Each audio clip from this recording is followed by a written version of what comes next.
वसीयत में? धनराज जी ने चश्मा ठीक करते हुए पढ़ना शुरू किया। अधिरा की वसीयत के मुताबिक दिल्ली, मुंबई, पुणे का बंगला और शिमला का आलीशान फार्म हाउस अब से अनुष्का बिटिया के नाम किया जाता है। ये सुनते ही अमित के होश उड़ गए। उसके पैरों तले जमीन खिसक गई। अनुष्का को? अधिरा ने अपनी सारी मुख्य प्रॉपर्टी अनुष्का को दे दी? अमित के दिमाग में सन्नाटा छा गया, लेकिन वो एक शातिर खिलाड़ी की तरह खुद पर काबू रखकर चुप बैठा रहा। उधर अनुष्का खुद हैरान थी। उसकी आंखें भर आईं। उसे पैसों का लालच नहीं था, पर वो इस बात से भावुक थी कि जिस बहन से उसने कभी सीधे मुंह बात नहीं की, उसने मरने से पहले अनुष्का को अपना नॉमिनी बनाया था। अमितेश और संजना भी ये जानकर सुकून में थे कि अधिरा अपनी बहन से कितना प्यार करती थी।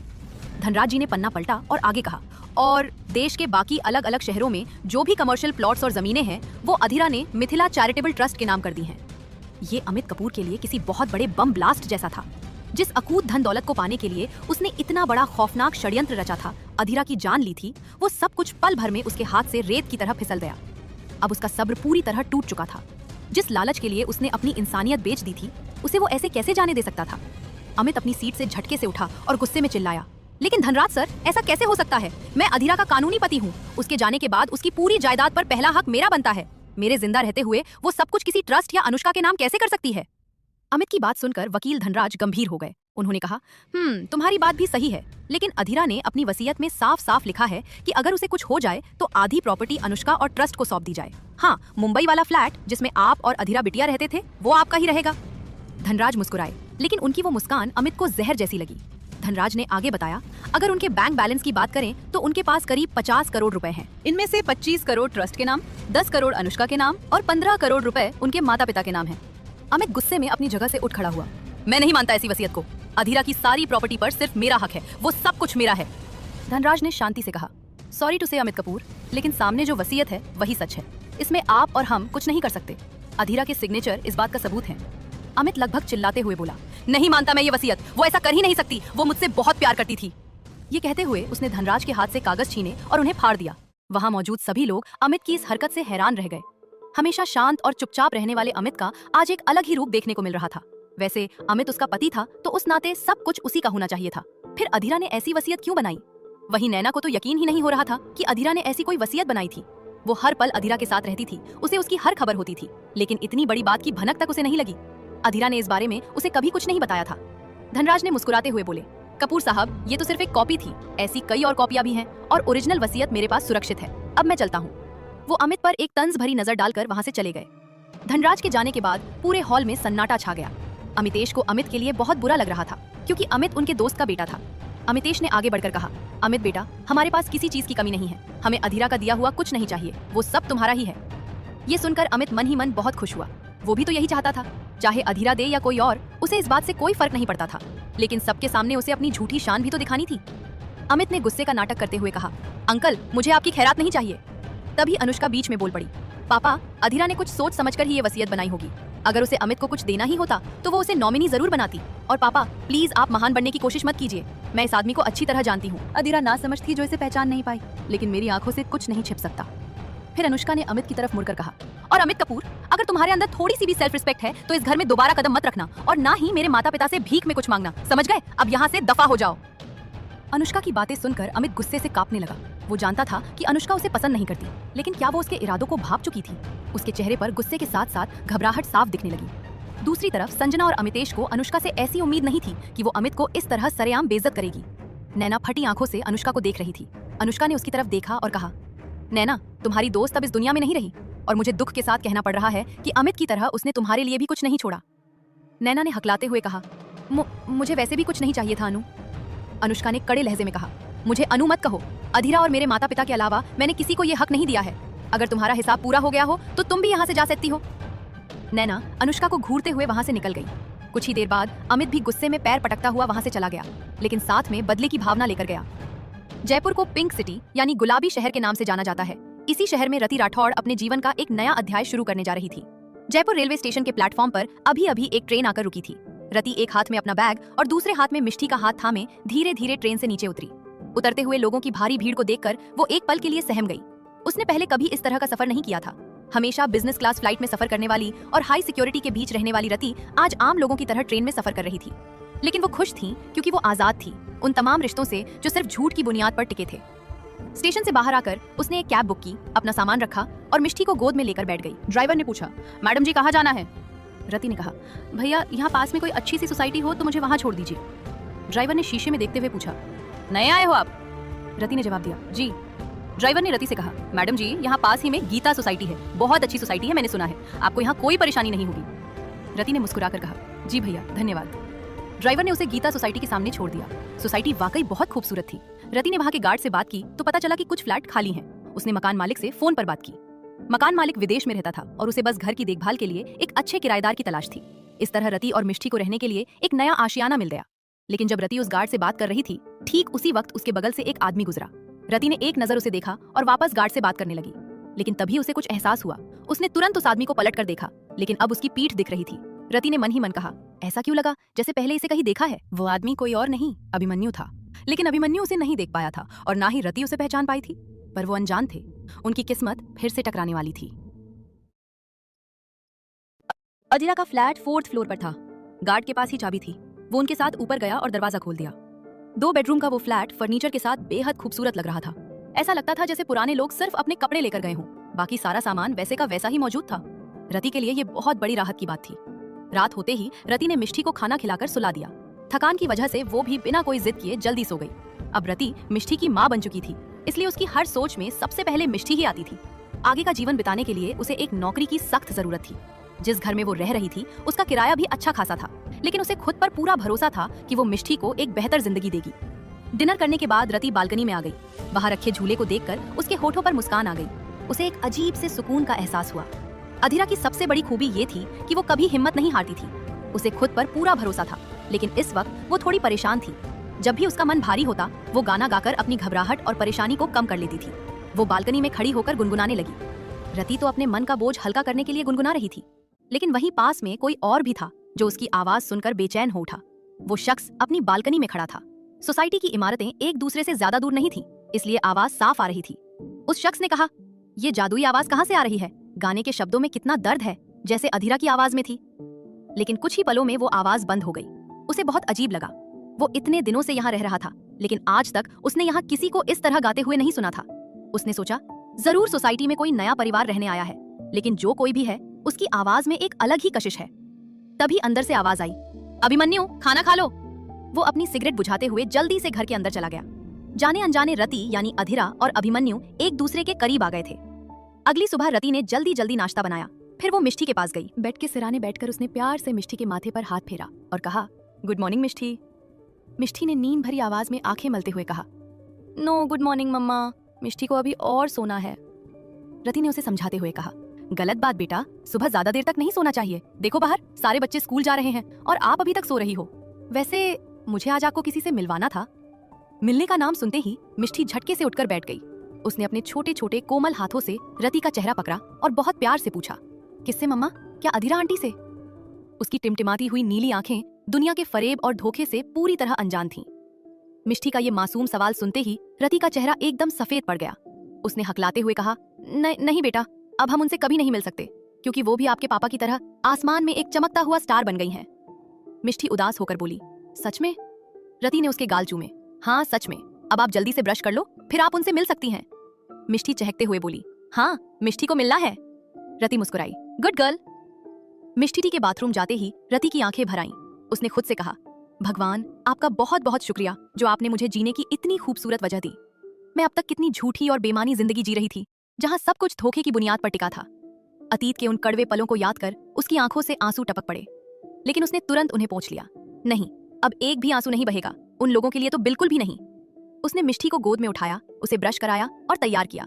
फिर वो खुद भी तैयार हो गई। उसने नौकरी के लिए 2-3 जगहों पर अप्लाई किया था जहां आज उसे जाना था। नाश्ता करने के बाद वो घर से बाहर निकल गई। अक्टूबर का महीना चल रहा था, न ज्यादा ठंड थी और न ज्यादा गर्मी। मौसम बहुत सुहाना था। इन दिनों नवरात्रि का त्योहार चल रहा था, इसलिए जगह जगह रंग बिरंगे और आकर्षक बाजार सजे हुए थे। रति अमूमन ऐसी भीड़ भाड़ में कम ही निकलती थी। सुबह के 11 ही बजे थे, लेकिन बाजार में अच्छी खासी चहल पहल थी। वो बाजार की रौनक को निहारते हुए आगे बढ़ रही थी। तभी मिष्टी ने रति का हाथ खींचते हुए कहा, मम्मा मिष्टी को किसी से मिलना था ना? रति ने अपने सिर पर हाथ मारा। ओह हाँ सॉरी बेटा, मैं तो बिल्कुल भूल ही गई थी। चलो जल्दी चलते हैं, नहीं तो देर हो जाएगी। तभी उसे एक खाली ऑटो दिखाई दिया। वो मिष्टी को लेकर उसमें बैठ गई। रति के ऑटो में बैठकर निकलते ही सोसाइटी के गेट से एक आलीशान बड़ी कार बाहर निकली। कार की पिछली सीट पर अभिमन्यु बैठा था।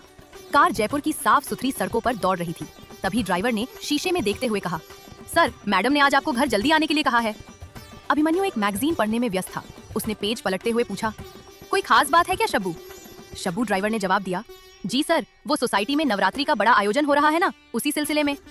अभिमन्यु थोड़ा मुस्कुराया, अच्छा समझ गया। पता नहीं मम्मी पापा को क्या मिलता है। दान तो हम खुद भी सीधे दे सकते हैं, लेकिन फिर भी वे चाहते हैं कि सारा काम मेरे ही हाथों से हो।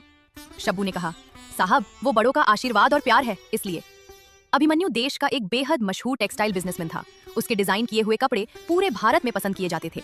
उसकी टीम आम और खास हर वर्ग के लोगों के बजट को ध्यान में रखकर कपड़े तैयार करती थी। उसके पास धन दौलत की कोई कमी नहीं थी। जयपुर में उसके 3 आलीशान विला थे, लेकिन फिर भी वह इस सोसाइटी में अपने माता पिता के साथ रहता था, क्योंकि वह उनसे बहुत प्यार करता था। उसकी माँ मिसेस उर्मिला राठौड़ बेहद सरल और दयालु स्वभाव की महिला थीं। उन्हें लोगों के बीच रहना और जरूरतमंदों की मदद करना बहुत पसंद था। वहीं उसके पिता मिस्टर आनंद राठौड़ एक रिटायर्ड लेफ्टिनेंट कर्नल थे। वो अनुशासन पसंद, बेहद जिंदा दिल और मिलनसार इंसान थे। इधर एक जगह पहुंचकर रति ने ऑटो से मिष्टी को लेकर नीचे उतरी और पूछा, कितने पैसे हुए? ऑटो वाले ने कहा, 100 रुपए। रति हैरान रह गई, 100 रुपए? भैया, लेकिन ये जगह तो बहुत पास है। सोसाइटी से यहाँ आने में सिर्फ 10 मिनट लगे हैं, फिर इतने पैसे? ऑटो वाले ने तुनक कर कहा, मैडम, क्यों सुबह सुबह मेरा दिमाग खराब कर रही हो? बोहनी का टाइम है। अगर इतना ही नजदीक था तो पैदल ही आ जाती। रति ने बात ना बढ़ाते हुए कहा, मुझे नहीं पता था कि स्कूल इतना पास है। ये लीजिए पैसे। वक्त इंसान को कितना बदल देता है। जो अधीरा कभी अपने ड्राइवर या होटल के वेटर को 1000 रुपए की टिप यूं ही दे दिया करती थी, आज वो 100 रुपए के लिए एक ऑटो वाले से मोल भाव कर रही थी। उनके ठीक सामने आर्यन इंटरनेशनल पब्लिक स्कूल था, जो जयपुर के सबसे नामचीन स्कूलों में से एक था। रति अपनी बेटी मिष्टी की परवरिश और पढ़ाई में कोई कसर नहीं छोड़ना चाहती थी। वो उसे हर वो खुशी और अच्छी शिक्षा देना चाहती थी जो उसने कभी अपने बच्चे के लिए सोची थी। वो मिष्टी का हाथ थामकर सीधे रिसेप्शन पर पहुंची और रिसेप्शनिस्ट से पूछा, मुझे अपनी बेटी का न्यू एडमिशन करवाना है। रिसेप्शनिस्ट ने फोन पर अंदर किसी से बात की और कुछ देर बाद कहा, मैम, आप अंदर जा सकती हैं। राइट साइड पर प्रिंसिपल सर का कैबिन है। रति मिष्टी को लेकर प्रिंसिपल के कैबिन में दाखिल हुई। प्रिंसिपल ने मुस्कुराते हुए स्वागत किया। प्रिंसिपल का नाम संजय था और उनकी उम्र करीब 49 साल थी। उन्होंने रति को एडमिशन की पूरी प्रोसेस समझाई और रिसेप्शनिस्ट से एक फॉर्म मंगवाकर रति के सामने रख दिया। जब मिस्टर संजय ने स्कूल की फीस और एडमिशन चार्जेस के बारे में बताया तो रति का दिल धक से रह गया। इतनी बड़ी रकम सुनकर वो भीतर तक कांप गई। वो इतने पैसे कहाँ से लाएगी? रति ने अपने चेहरे पर परेशानी का एक भी शिकन नहीं आने दिया। उसने चुपचाप फॉर्म भरा और मिस्टर संजय को सौंप दिया। संजय ने फॉर्म पर एक नजर डाली। कॉन्टैक्ट नंबर की जगह खाली थी और पति के नाम के आगे लेट लिखा हुआ था। संजय कुछ पल के लिए सन्न रह गए। रति की उम्र महज 21 साल थी और बच्ची 3.5 साल की। ऊपर से वो इस दुनिया में बिल्कुल अकेली थी। संजय ने नरमी से कहा, मिसेस राठौर, शायद आप गलती से अपना कॉन्टैक्ट नंबर लिखना भूल गई हैं। रति ने थोड़ी शर्मिंदगी के साथ कहा, सर, दरअसल मैं इस शहर में नई हूँ, पता नहीं कैसे, पर कल मेरा फोन कहीं गुम हो गया।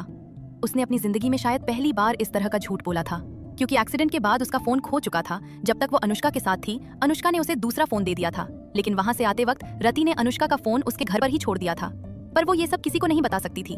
लेकिन संजय ने भी उसे कुछ नहीं कहा और मुस्कुराते हुए बोले, कोई बात नहीं, अब आप रिसेप्शन पर जाकर फीस जमा कर दीजिए, वो आपको बच्ची की जरूरत का सामान दे देंगी।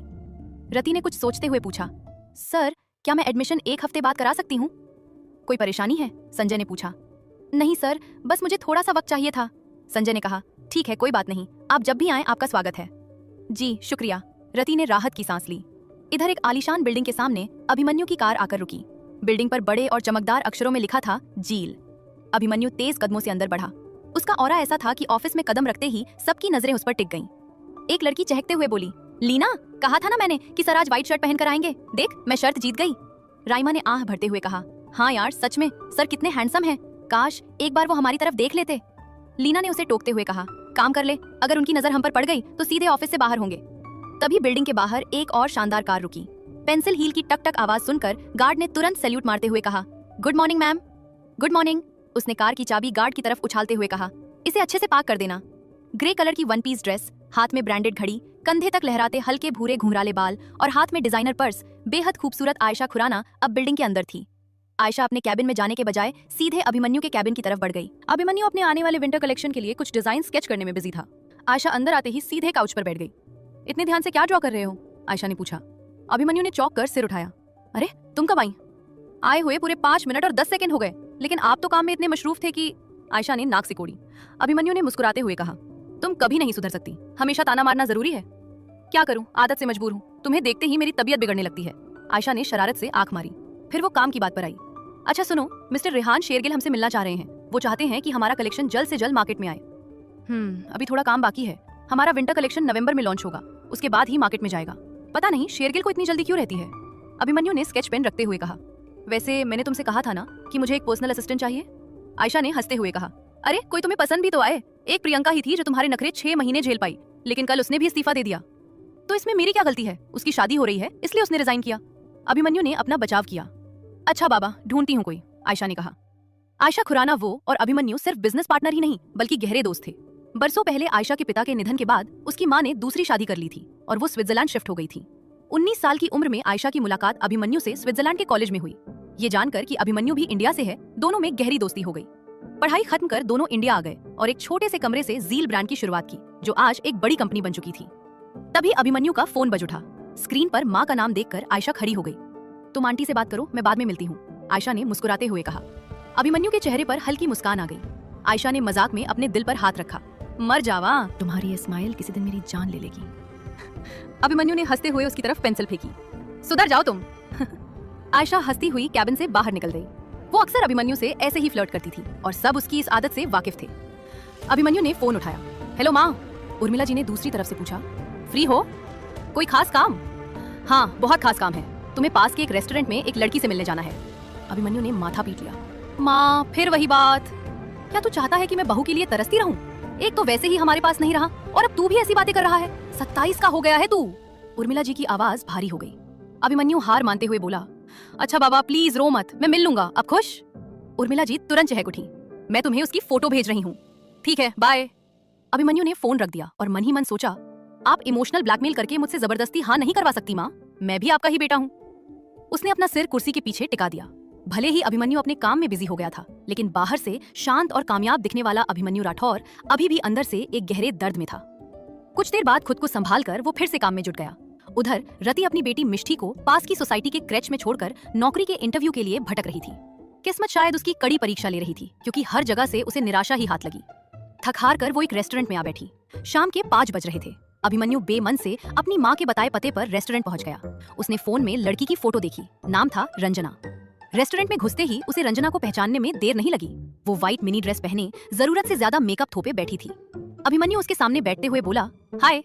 रंजना, जो फोन से सेल्फी लेने में व्यस्त थी, अभिमन्यु को देखते ही दंग रह गई। ओह माय गॉड, ये सच में इतना हैंडसम है? अभिमन्यु ने ज्यादा ध्यान दिए बिना पूछा, आप कुछ लेंगी? कॉफी, रंजना उसे एक टक निहारते हुए बोली। अभिमन्यु ने वेटर को बुलाकर 2 कॉफी का ऑर्डर दे दिया। इसके बाद रंजना अपनी फिजूल की बातों से उसे बुरी तरह पकाने लगी। अभिमन्यु बस वहां से भागने का मौका ढूंढ रहा था। तभी अचानक अभिमन्यु की नजर उसके ठीक सामने बैठी एक लड़की पर पड़ी। वो रति थी। उसकी बड़ी बड़ी आंखों में एक गहरी उदासी थी। वो अपने गालों पर झूलती जुल्फों को उंगलियों से घुमा रही थी। वो अपनी ही दुनिया में इतनी खोई थी कि उसे एहसास भी नहीं हुआ कि कोई उसे इतनी देर से देख रहा है। कुछ देर बाद रति उठकर बाहर जाने लगी। उसे जाते देख अभिमन्यु भी तुरंत उठ खड़ा हुआ। उसने एक मनगढ़ंत कहानी बनाई। सॉरी रंजना, मेरी पहले से ही एक गर्लफ्रेंड है। वो कुछ दिनों से मुझसे नाराज चल रही थी। मैं माँ का दिल नहीं दुखाना चाहता था, इसलिए तुमसे मिलने आ गया। पर वो देखो, वो बाहर खड़ी है। रंजना का मुंह खुला का खुला रह गया। इससे पहले कि वो रोने लगती, अभिमन्यु तेजी से रति के पीछे रेस्टोरेंट से बाहर भाग गया। रति सड़क पर ऑटो रुकवाने ही वाली थी कि अचानक किसी ने मजबूती से उसकी कलाई पकड़ी और उसे अपनी तरफ खींच लिया। सब कुछ इतनी तेजी से हुआ कि रति संभल नहीं पाई और सीधे अभिमन्यु की बाहों में आ गिरी। रति ने गुस्से में उसकी तरफ देखा। ये क्या बदतमीजी है? अभिमन्यु ने फुसफुसाते हुए कहा, प्लीज बस कुछ देर के लिए ऐसे ही रहिए। एक लड़की हाथ धोकर मेरे पीछे पड़ी है। तो मैं क्या करूं? ये आपकी प्रॉब्लम है, मेरी नहीं। रति ने खुद को छुड़ाने की कोशिश की। तभी पीछे से रंजना वहां पहुंच गई। उसने गुस्से में कहा, अभिमन्यु, अगर तुम्हारी गर्लफ्रेंड थी तो तुम मुझसे मिलने क्यों आए? ये बात फोन पर भी बता सकते थे। अभिमन्यु ने रति को और करीब खींचते हुए कहा, सॉरी रंजना, दरअसल ये मुझसे बहुत नाराज थी और इसका फोन भी बंद था। आज इतने दिनों बाद ये मुझे अचानक दिखी है। रति ने हैरान होकर कहा, गर्लफ्रेंड? आप ये क्या बकवास? अभिमन्यु ने उसकी बात काटते हुए कहा, प्लीज स्वीटहार्ट, अब मान भी जाओ, मुझे माफ कर दो। और उसने रति को गले लगा लिया। रति अवाक रह गई। वो उसकी मजबूत पकड़ में एक नाजुक खरगोश की तरह कसमसा रही थी, लेकिन अभिमन्यु पर कोई असर नहीं हो रहा था। रंजना गुस्से में पैर पटकती हुई वहां से चली गई। जैसे ही रंजना गई, एक जोरदार थप्पड़ अभिमन्यु के गाल पर पड़ा, जिसने उसे तुरंत होश की दुनिया में ला खड़ा किया। रति का पूरा चेहरा गुस्से से लाल हो चुका था। इससे पहले कि अभिमन्यु कुछ कह पाता, रति तेजी से एक ऑटो में बैठी और वहां से चली गई। अभिमन्यु वहीं खड़ा अपनी गाल पर हाथ रखे उसे जाते हुए देखता रह गया। इधर ऑटो में बैठी रति के साथ इतना कुछ हो चुका था कि वो उस अनजान शख्स को भूल चुकी थी कि वो पहले भी उससे मिल चुकी है। रति को आज उसे अपनी किस्मत पर बहुत गुस्सा आ रहा था। दिन भर जहां भी इंटरव्यू देने गई हर जगह निराशा ही हाथ लगी। ऊपर से रेस्टोरेंट के बाहर उस अजनबी शख्स की बदतमीजी। इन सब बातों को याद कर उसकी आंखों से आंसू बह निकले। कुछ ही देर में ऑटो ने उसे सोसाइटी के गेट पर छोड़ दिया। रति सीधे सोसाइटी के क्रेच की तरफ बढ़ी। इस क्रेच में 1 साल से लेकर 12 साल तक के बच्चों के रहने और खेलने का शानदार इंतजाम था। बड़ा सा गार्डन, ढेर सारे खिलौने, झूले और अंदर 4 बड़े-बड़े कमरे थे। रति को देखते ही मिष्टी चहकती हुई उसकी तरफ दौड़ी। मम्मा! रति ने बाहें फैलाकर उसे गले से लगा लिया। मेरी मिष्टी को बहुत इंतजार तो नहीं करना पड़ा ना? नहीं मम्मा, मुझे यहाँ बहुत अच्छा लगा। देखो मेरे नए फ्रेंड्स भी बन गए। मिष्टी लव्स मम्मा। रति ने उसके गाल चूमते हुए कहा। मम्मा ऑल्सो लव्स मिष्टी। रति क्रेच की ओनर से मिलकर आज का हिसाब चुकता करना चाहती थी। उसने मिष्टी से कहा, मिष्टी तुम अपने दोस्तों के साथ खेलो, मैं आंटी से बात करके आती हूँ। ओके मम्मा। मिष्टी वापस भाग गई। क्रेच की ओनर सेल्जा करीब 35 साल की बेहद सुलझी हुई और समझदार महिला थी। रति ने मुस्कुराते हुए उनसे पूछा, मैम मिष्टी ने ज्यादा तंग तो नहीं किया ना? अरे नहीं, बहुत प्यारी बच्ची है, इसकी बातें ही खत्म नहीं होती। इतनी जल्दी सबसे दोस्ती कर ली उसने, सेल्जा ने मुस्कुराते हुए कहा। रति ने पूछा, मैम आज का कितना चार्ज हुआ? सेल्जा ने प्यार से रति का हाथ थामा। रति तुम इस शहर में नई हो, जहाँ तक मैं समझ पा रही हूँ तुम्हें अभी तक नौकरी भी नहीं मिली है। पैसों की चिंता मत करो, जब तुम्हारी नौकरी लग जाए तब दे देना। और हाँ, इंटरव्यू पर जाते वक्त तुम बेफिक्र होकर मिष्टी को यहाँ छोड़ सकती हो। रति की आंखें भर आईं। आपने तो मेरी बहुत बड़ी मुश्किल आसान कर दी, और प्लीज मुझे आप मत कहिए, सिर्फ रति कहिए। सेल्जा हंस पड़ी। तो फिर तुम भी मुझे मैम नहीं दी कहोगी? दोनों खिलखिलाकर हंस पड़ी। रति शायद महीनों बाद इस तरह खुलकर हंसी थी। सेल्जा ने उसकी तरफ देखा। तुम्हारी हंसी बहुत प्यारी है रति, तुम्हें देखकर कोई कह ही नहीं सकता कि तुम इतनी बड़ी बच्ची की माँ हो। तुम खुद अभी 21 साल की बच्ची जैसी दिखती हो। रति मुस्कुराई। मैं 21 साल की ही हूँ दी। इससे पहले कि सेल्जा कुछ और पूछती, रति ने धीरे से कहा, दी मैं अतीत को पीछे छोड़ आई हूँ, तो प्लीज। सेल्जा ने भी आगे कुछ नहीं पूछा और रति मिष्टी को लेकर अपने फ्लैट की तरफ बढ़ गई।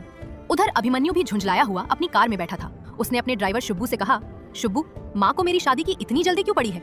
मैं 1000 बार कह चुका हूँ कि मुझे शादी नहीं करनी, फिर भी हर 10वें दिन किसी न किसी लड़की से मिलने भेज देती हैं। शुब्बू ने धीरे से कहा, छोटे मुंह बड़ी बात साहब, पर माँ बाप जो भी करते हैं बच्चों की भलाई के लिए ही करते हैं। वो बस आपका घर बसते हुए देखना चाहती हैं। नहीं बसाना मुझे कोई घर, मैं ऐसे ही खुश हूँ।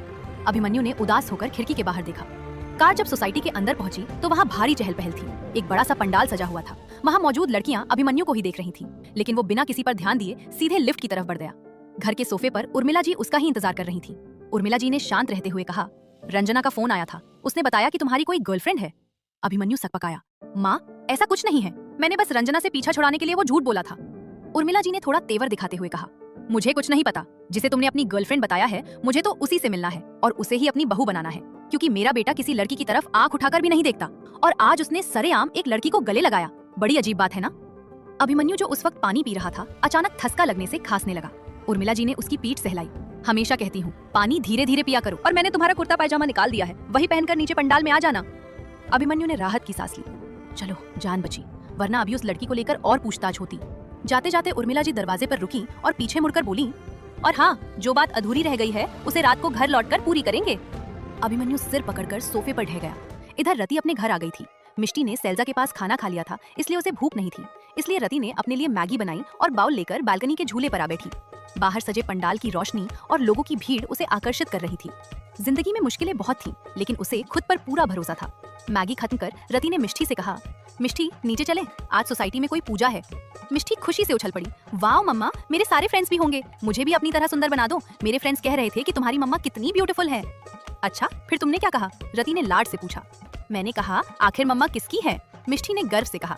रति ने हंसते हुए मिष्टी के कपड़े बदले, फिर उसने अलमारी से वो कांजीवरम साड़ी निकाली जो अनुष्का ने उसे अधीरा की निशानी के तौर पर दी थी। कांजीवरम साड़ी पहनकर, हाथों में मैचिंग चूड़ियां, गले में एक सिंपल पेंडेंट, कानों में बड़े झुमके और माथे पर छोटी सी बिंदी लगाए जब रति आई तो वो साक्षात किसी देवी जैसी लग रही थी। रति मिष्टी का हाथ थामकर लिफ्ट की तरफ बढ़ गई। दूसरी तरफ पीले रंग का कुर्ता पायजामा पहने अभिमन्यु भी अपनी बिल्डिंग की लिफ्ट की तरफ बढ़ रहा था। पंडाल में भारी भीड़ थी। त्योहार के मौके पर सभी पारंपरिक पोशाक पहने बेहद खूबसूरत लग रहे थे। रति चारों तरफ देख रही थी। उसे यहाँ कोई अजनबीपन महसूस नहीं हो रहा था।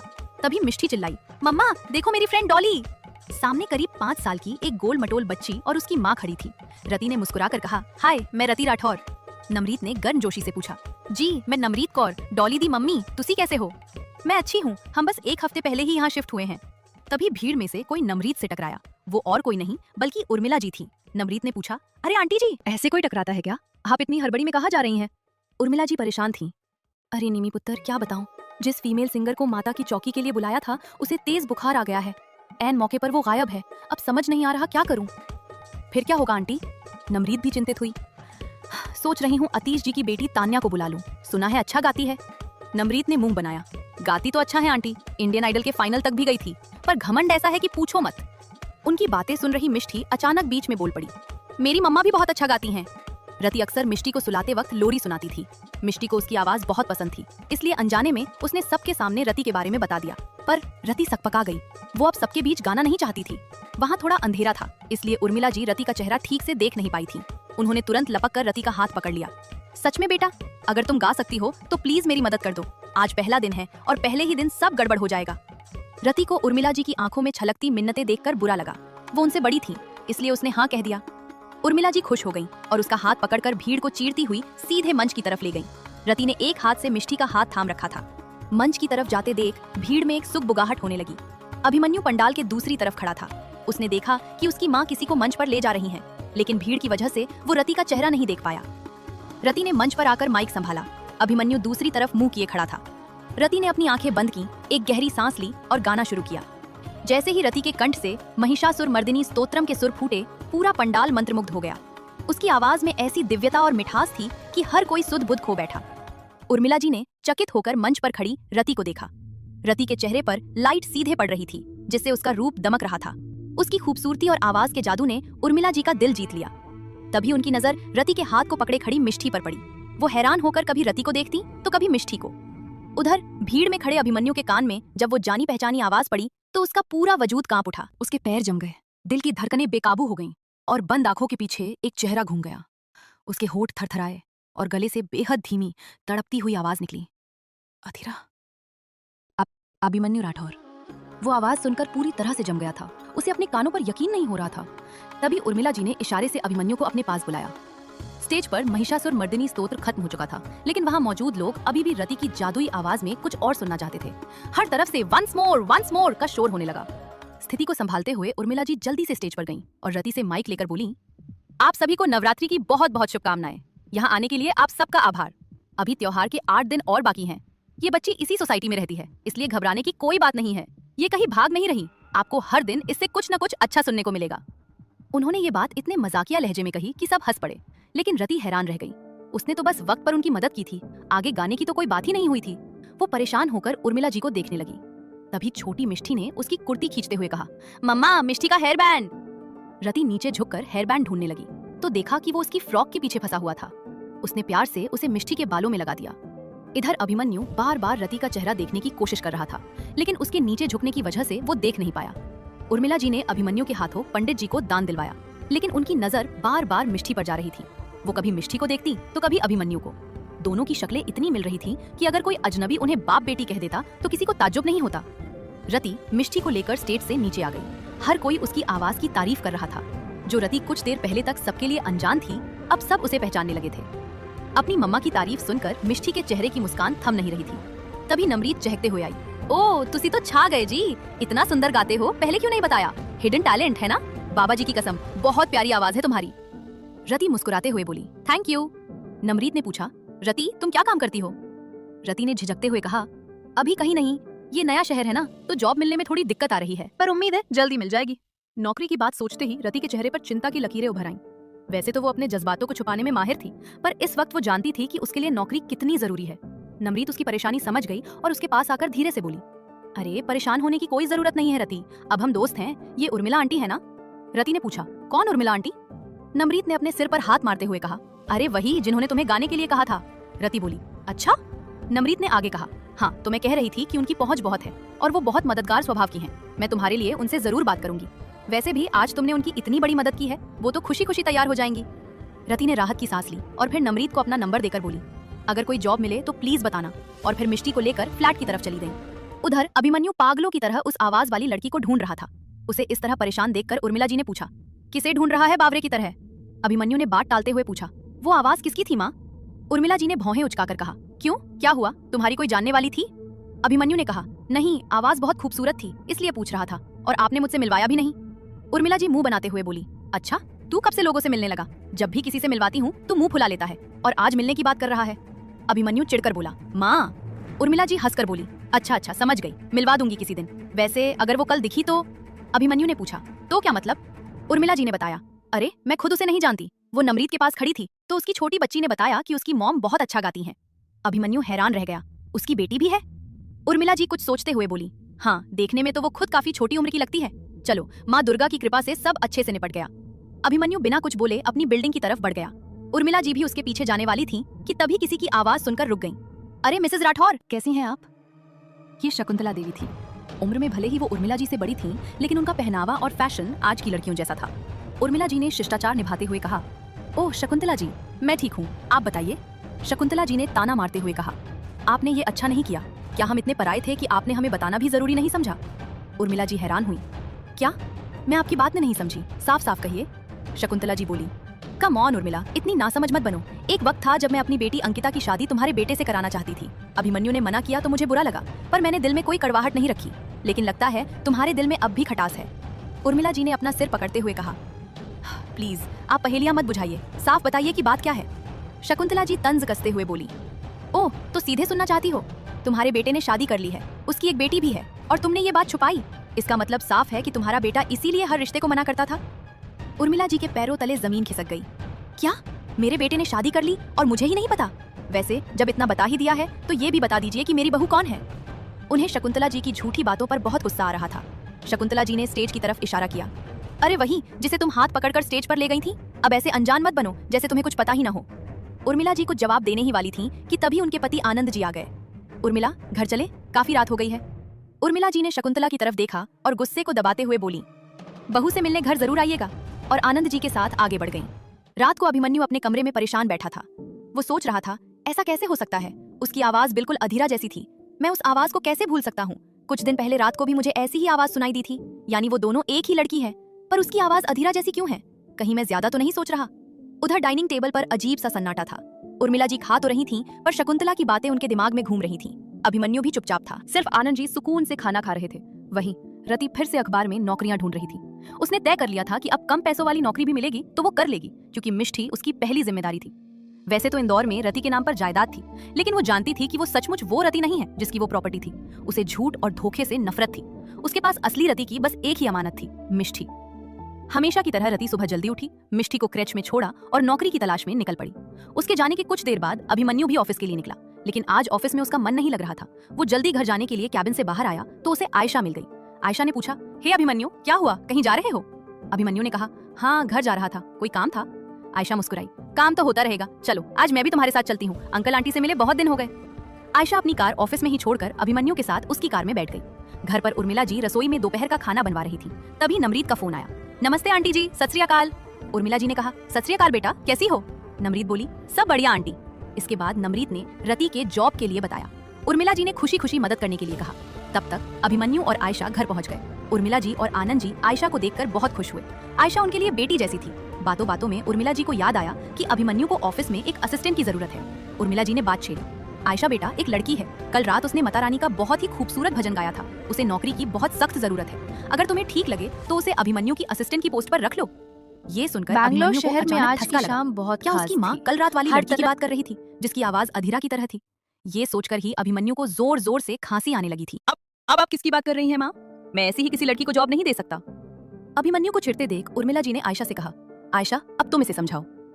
आयशा ने अभिमन्यु को शांत किया और उर्मिला जी से बोली, आंटी आप कल उसे ऑफिस भेज दीजिएगा। उर्मिला जी के चेहरे पर खुशी की लहर दौड़ पड़ी। वही रति अभी एक जगह इंटरव्यू देने पहुंची ही थी कि तभी उसका फोन बज उठा। स्क्रीन पर नमरीत का नाम देखकर वह सोचने लगी, नमरीत, कल ही तो नंबर दिया था और आज फोन भी आ गया। उसने फोन उठाकर कहा, हेलो। नमरीत चहकते हुए बोली, रति तुम्हें गुड न्यूज सुनानी है। मैंने तुमसे कहा था ना कि उर्मिला आंटी की पहुंच बहुत ऊपर तक है। उन्होंने तुम्हारे लिए एक बेहतरीन जॉब का इंतजाम कर दिया है, इसलिए तुम जहाँ कहीं भी हो जल्दी से घर आ जाओ।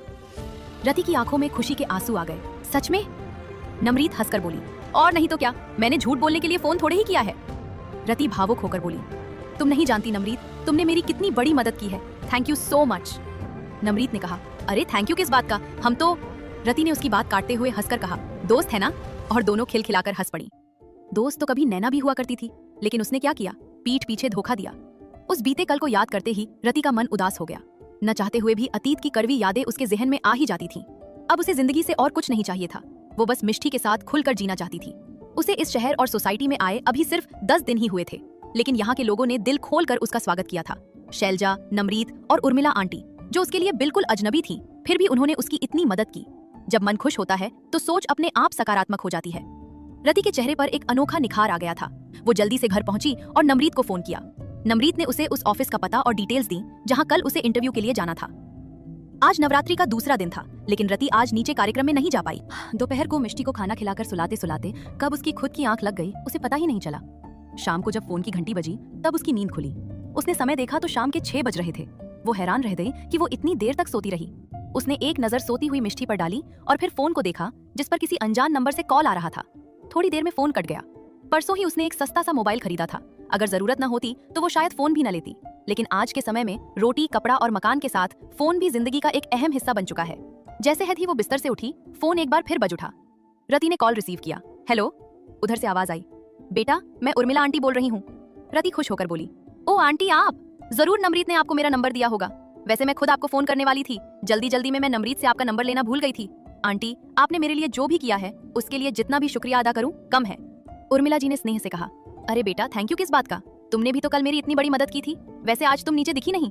रति ने कहा, हाँ आंटी, थोड़ी थकान थी तो गहरी नींद आ गई थी। कोई काम था क्या? उर्मिला जी बोली, नहीं नहीं, कोई खास काम नहीं था, बस ऐसे ही तुम्हारा हालचाल जानने के लिए फोन किया था। वैसे तुम्हारी बेटी बहुत प्यारी है, क्या नाम है उसका? रति ने मुस्कुराकर कहा, मिष्टी। उर्मिला जी ने कहा, बहुत प्यारा नाम है। बेटा, कभी भी किसी चीज की जरूरत हो तो बिना संकोच के मुझे बताना। नमरीत कह रही थी कि तुम अभी कुछ दिन पहले ही इस शहर में आई हो। रति ने कहा, जी आंटी जी। उर्मिला जी ने आशीर्वाद दिया, माता रानी तुम्हारी सारी मनोकामनाएं पूरी करे। बेटा, समय निकालकर मेरे घर जरूर आना। रति बोली, आंटी, ये भी कोई पूछने की बात है, मैं जरूर आऊंगी। रति कुछ और बोलती, तभी मिष्टी नींद में कुनमुनाने लगी। रति ने कहा, आंटी, मिष्टी जाग गई है, मैं आपसे बाद में आराम से बात करती हूँ। उर्मिला जी ने कहा, हाँ हाँ बिल्कुल बेटा, तुम मिष्टी को देखो, अपना ध्यान रखना, बाय। रति ने मुस्कुराते हुए कहा, बाय आंटी। मिष्टी के उठने के बाद रति ने उसे चॉकलेट वाला दूध दिया। शाम की पूजा आरती करने के बाद वो अलमारी से अपने कपड़े निकालने लगी। कल ऑफिस में उसका पहला दिन था, इसलिए उसने पहनने के लिए एक खूबसूरत सफेद रंग का लॉन्ग फ्रॉक सूट निकाला, जिस पर आसमानी रंग की कढ़ाई की हुई थी। साथ ही उसने मैचिंग दुपट्टा भी निकाल कर रख लिया। नमरीत ने बताया था कि उसे जील ऑफिस जाना है। रति ने इस कंपनी के बारे में काफी खोजबीन की थी। दिलचस्प बात यह थी कि रति यानी अधीरा को बचपन से ही डिजाइनिंग में बहुत दिलचस्पी थी, लेकिन अपने पापा के कहने पर उसने संगीत को अपना करियर बनाया था। रात काफी हो चुकी थी। रति ने बहुत मुश्किल से मिष्टी को सुलाया। दोपहर में सो जाने के कारण मिष्टी को नींद नहीं आ रही थी, पर रति जानती थी कि अगर मिष्टी देर से सोएगी तो सुबह देर से उठेगी और उसे ऑफिस जाने में देरी हो जाएगी। इसलिए न जाने कितनी लोरियां सुनाने के बाद मिष्टी आखिरकार सोई। अब रति अकेले बालकनी के झूले पर बैठकर पुराने दिनों के बारे में सोच रही थी। तभी अचानक उसके दिमाग में उस अजनबी शख्स अभिमन्यु का चेहरा घूम गया। उसे उसकी बदतमीजी याद आई कि कैसे उसने जबरदस्ती उसे अपनी बाहों में जकड़ लिया था। वो बड़बड़ाई, मुझे ऐसा क्यों लग रहा है कि उस आदमी को मैंने पहले भी कहीं देखा है। वो अपने दिमाग पर जोर दे रही थी, लेकिन जब उसे कुछ भी याद नहीं आया तो वो सोने चली गई। मैं उस आदमी के बारे में क्यों सोच रही हूँ, बड़ी अजीब बात है। अगली सुबह रति के लिए बेहद खास थी। आज उसका इंटरव्यू था और उसे अपना 100% देना था। मिष्टी भी उठ चुकी थी तो वो उसे क्रेट छोड़कर सीधे जील ऑफिस के लिए निकल पड़ी। रति का ऑटो जील ऑफिस के बाहर आकर रुका। एक भव्य इमारत पर बड़े अक्षरों में जील लिखा हुआ चमक रहा था। रति के मन में थोड़ी घबराहट थी, क्योंकि उसे नौकरी करने का कोई पुराना अनुभव नहीं था। खैर, वो अंदर गई और रिसेप्शनिस्ट से आयशा मैम के बारे में पूछा। रिसेप्शनिस्ट ने पूछा, आपका नाम? रति ने जवाब दिया, रति राठौर। रिसेप्शनिस्ट ने कहा, ओके, आप थोड़ा वेट कीजिए। उसने आयशा को फोन किया और फिर रति को उनके कैबिन में जाने का इशारा किया। रति ने कैबिन का दरवाजा खटखटाया। अंदर से आवाज आई, यस कम इन। आयशा उस वक्त फाइलों में डूबी हुई थी। जैसे ही रति अंदर आई, आयशा की नजर उस पर पड़ी। दरवाजा खुलते ही आयशा उसे गौर से देखने लगी। रति के सादगी और खूबसूरती देखकर एक पल के लिए आयशा की आंखें भी चौंधिया गईं। आयशा ने कहा, बैठिए। रति ने बैठते हुए कहा, थैंक यू। आयशा ने कहा, अपना रेज्यूमे दीजिए। रति ने अपना रेज्यूमे आगे बढ़ा दिया। आयशा ने रेज्यूमे पर नजर डालते हुए कहा, कोई पुराना अनुभव नहीं है। वैसे तुम्हारी उम्र ही क्या है? इस उम्र में तो तुम्हें पढ़ाई करनी चाहिए, तुम नौकरी क्यों ढूंढ रही हो? रति ने शालीनता से कहा, जी कुछ मजबूरियां हैं, इसलिए नौकरी बहुत जरूरी है। आयशा ने बस एक सरसरी निगाह उसके बायोडेटा पर डाली थी। उसकी जन्मतिथि देखकर ही उसने ये सवाल किया था। चूंकि उर्मिला आंटी की सिफारिश थी, इसलिए नौकरी तो देनी ही थी। आयशा को बायोडेटा की गहराई में जाना बेकार लगा। उसने डिजाइनिंग को लेकर रति से कुछ बुनियादी सवाल किए, जिनका रति ने बहुत ही आत्मविश्वास के साथ जवाब दिया। आयशा उसके जवाबों और बात करने के तरीके से बहुत प्रभावित हुई। उसकी बॉडी लैंग्वेज कमाल की थी। एक अनुभवी परख रखने के कारण आयशा समझ गई कि ये लड़की आगे चलकर कंपनी के लिए बहुत उपयोगी साबित होगी। उसने तुरंत एचआर को फोन मिलाया। आयशा ने कहा, भारती, मैं एक लड़की को तुम्हारे पास भेज रही हूँ। ज्वाइनिंग की जो भी फॉर्मेलिटी हैं, उन्हें पूरा कर लो। भारती ने उधर से कहा, ओके मैम। आयशा ने रति की तरफ देखते हुए कहा, मिस रति, आप एचआर डिपार्टमेंट में चली जाइए। आपको आज से हमारी कंपनी के क्रिएटिव हेड के असिस्टेंट के तौर पर नियुक्त किया जाता है। आपकी सैलरी जो भी होगी वो आपको भारती जी बता देंगी। रति, जो यहाँ सिर्फ एक सामान्य नौकरी की उम्मीद लेकर आई थी, सीधे क्रिएटिव हेड की असिस्टेंट बनने की बात सुनकर थोड़ा हैरान रह गई। आयशा ने उसे घबराया हुआ देखकर मुस्कुराते हुए कहा, घबराने की कोई बात नहीं है, सब ठीक होगा। बस एक बात का ध्यान रखना, हमारे क्रिएटिव हेड अभिमन्यु को गुस्सा बहुत जल्दी आता है और उन्हें हर काम वक्त पर चाहिए होता है। रति ने कहा, जी ma'am, thank you. Rati HR के पास गई और कागजी कार्रवाई पूरी की। जब उसे अपनी सैलरी के बारे में पता चला तो उसके होश उड़ गए। वो सैलरी उसकी उम्मीद और जरूरत से कहीं ज्यादा थी। उसे यकीन नहीं हो रहा था कि किस्मत उस पर इतनी जल्दी मेहरबान हो जाएगी। उधर आयशा ने अभिमन्यु को फोन किया, जो अपने कैबिन में बैठकर कुछ डिजाइन स्केच कर रहा था। अभिमन्यु ने फोन उठाया। हेलो। आयशा ने कहा, हेलो, आज तुम मेरे कैबिन में नहीं आए? अभिमन्यु ने कहा, कोई काम था? आयशा ने अपने हाथ में पेन घुमाते हुए कहा, तुम्हें मुझे थैंक्स कहना चाहिए, मैंने तुम्हारा काम आसान कर दिया है। अभिमन्यु ने पूछा, कौन सा काम? आयशा बोली, तुम्हें एक असिस्टेंट की जरूरत थी ना? अभिमन्यु ने सोचते हुए पूछा, कहीं ये वही लड़की तो नहीं है जिसकी सिफारिश माँ ने की थी? आयशा ने जवाब दिया, हाँ, लड़की वही है, पर वो इस पोस्ट के लिए एकदम परफेक्ट है। अभिमन्यु ने हल्के गुस्से में कहा, माँ ने कभी तुमसे कुछ करने को कहा और तुमने मना किया हो? ऐसा तो हो ही नहीं सकता। पर आयशा, असिस्टेंट का काम बहुत जिम्मेदारी का होता है, वो बिना किसी अनुभव के ये सब कैसे संभालेगी? आयशा ने संजीदगी से कहा, तुम्हें मुझ पर भरोसा है ना? मैं तुम्हारे लिए कभी गलत फैसला नहीं करूंगी। आज तुम भले ही शक कर रहे हो, पर कल तुम खुद उसके काम की तारीफ करोगे। अभिमन्यु ने कहा, चलो देखते हैं। तभी उसके कैबिन का दरवाजा खटखटाया गया। उसने आयशा से कहा, मैं तुमसे बाद में बात करता हूँ। आयशा ने कहा, ओके। अभिमन्यु ने कैबिन के दरवाजे की तरफ देखते हुए कहा, यस, कम इन। वो अभी भी अपनी ड्राइंग बुक पर स्केच बनाने में व्यस्त था और उसकी नजरें नीचे ही थी। तभी कैबिन में एक सुरीली और जानी पहचानी आवाज गूंजी, सर, मैं रति राठौर, आपकी नई असिस्टेंट। ये सुनते ही अभिमन्यु ने झटका खाकर अपना सिर उठाया और ऊपर देखा। सफेद और आसमानी रंग के लॉन्ग फ्रॉक सूट में एक बेहद खूबसूरत लड़की उसके सामने खड़ी थी। जैसे ही दोनों की नजरें एक दूसरे से मिली, दोनों के चेहरों पर गहरी हैरानी और सन्नाटा छा गया। रति और अभिमन्यु दोनों एक दूसरे को हैरानी भरी नजरों से देख रहे थे।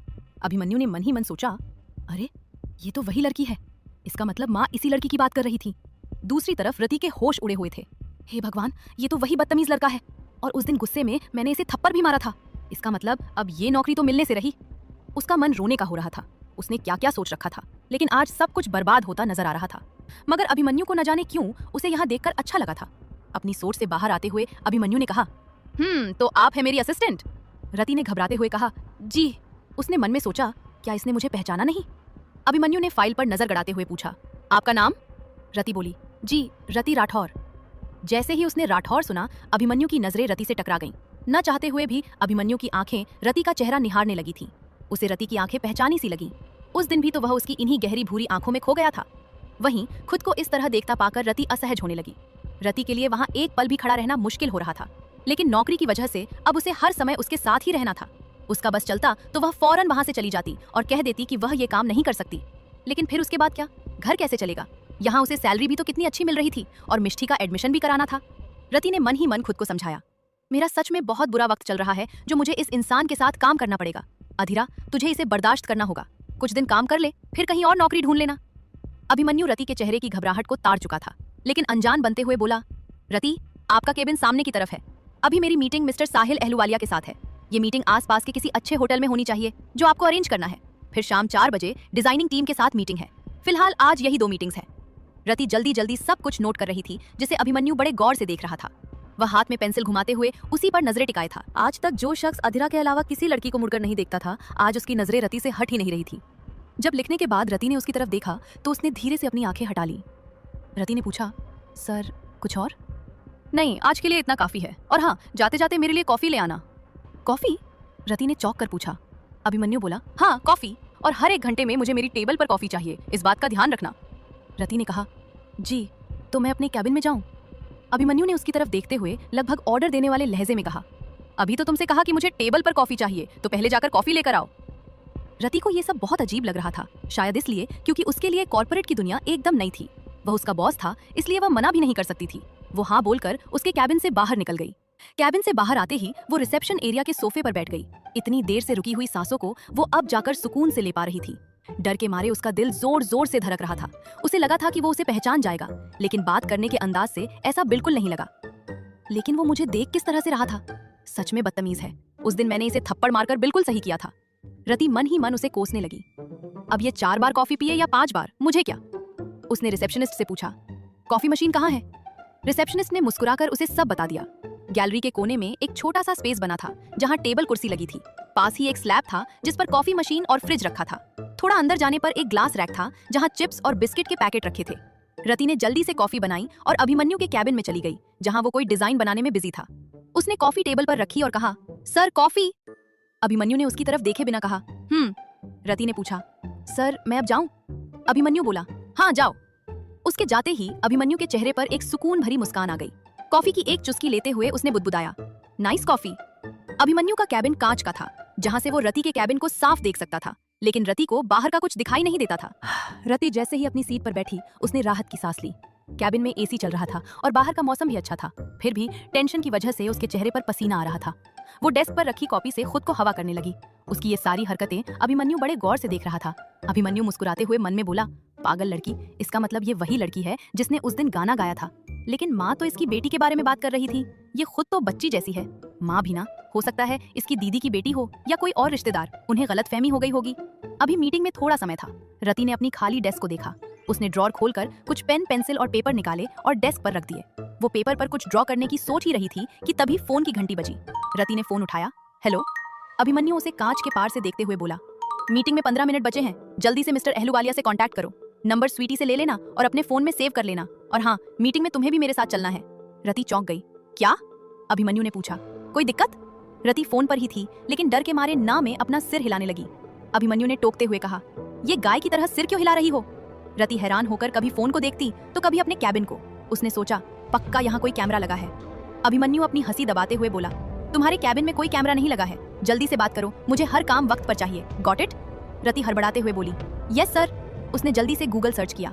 कंपनी से करीब 15 मिनट की दूरी पर एक 5 स्टार होटल था। ठंड की शुरुआत हो रही थी, इसलिए उसने होटल के लॉन में मीटिंग फिक्स करवा दी। रति को जब भी किसी प्रोड्यूसर या म्यूजिक डायरेक्टर से मिलना होता था तो उसे ऐसी ही खुली जगह पसंद आती थी। वो मिस्टर साहिल से भी बात कर चुकी थी। वो जल्दी से अपना पर्स और डायरी लेकर अभिमन्यु के कैबिन के बाहर पहुंची। दरवाजा खटखटाते हुए उसने पूछा, मे आई कम इन सर? अभिमन्यु ने कहा, यस कम इन फाइल्स को पकड़ो और पेन डायरी भी साथ रख लेना। मुझे पता है कि ये तुम्हारी पहली जॉब है। सिफारिश से तुम यहाँ पहुंच तो गई हो, लेकिन अगर काम में लापरवाही हुई तो मैं बर्दाश्त नहीं करूंगा। अभिमन्यु ऐसा ही था। मन में चाहे जितने भी जज्बात हों, वो अपनी भावनाओं को काम के बीच नहीं आने देता था। उसे काम में ढिलाई बिल्कुल पसंद नहीं थी। रति को सिफारिश वाली बात सुनकर बहुत बुरा लगा। अभी कुछ देर पहले जो चेहरा खुशी और उत्साह से चमक रहा था, अभिमन्यु के इन कड़वे शब्दों को सुनकर पल भर में मुरझा गया। रति ने सपने में भी नहीं सोचा था कि कभी ऐसा वक्त आएगा जब उसे किसी के नीचे काम करना पड़ेगा और कोई इस तरह उसके आत्मसम्मान को ठेस पहुंचाएगा। खैर, वो इतना तो समझ चुकी थी कि उसकी जिंदगी की राहों में फूलों से ज्यादा कांटे बिखरे हैं, जिन्हें उसे खुद ही चुनकर हटाना है। जब तक उसे कहीं और नौकरी नहीं मिल जाती, वो इसे छोड़ भी नहीं सकती थी। इसलिए मन मारकर वो उसके पीछे चल दी। आंखें नम थीं, लेकिन फिर भी मुस्कुराकर उसने अपने आंसू पोंछ लिए। बाहर अभिमन्यु की कार खड़ी थी। ड्राइवर सीट पर शुब्बू बैठा था। अभिमन्यु हमेशा की तरह पीछे की सीट पर जाकर बैठ गया। रति को उसके साथ बैठना ठीक नहीं लगा और जब अभिमन्यु ने भी कुछ नहीं कहा तो वो आगे ड्राइवर के बगल वाली सीट पर बैठ गई। अभिमन्यु कार में लैपटॉप ऑन करके मीटिंग की डिटेल्स देखने लगा, जबकि रति की नजरें बाहर की तरफ थीं। अचानक अभिमन्यु की नजर रति पर पड़ी। सुबह जब वो मिली थी तो घबराई हुई जरूर थी, लेकिन उसका चेहरा खिला हुआ था। अब वैसा नहीं था। चेहरे पर उदासी साफ दिख रही थी। अभिमन्यु को अपनी कही बात याद आई। उसे थोड़ा बुरा लगा कि शायद उसने जरूरत से ज्यादा रूखा बोल दिया था। कुछ ही देर में दोनों वेन्यू पर पहुंच गए। होटल के चारों तरफ एक बेहद खूबसूरत झील थी।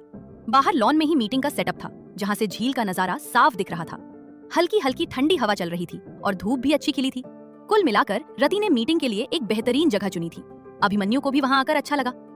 वे दोनों बैठे ही थे कि मिस्टर साहिल अहलूवालिया वहां पहुंच गए। उनकी उम्र करीब 35 साल थी, लेकिन खुद को काफी मेंटेन रखने के कारण वो 29-30 के ही लगते थे। अभिमन्यु ने हाथ बढ़ाते हुए कहा, hello mister Ahluwalia. Mister Ahluwalia बोले, हेलो राठौर साहब। तभी साहिल की नजर रति पर गई। अभिमन्यु ने परिचय कराते हुए कहा, ये है रति राठौर।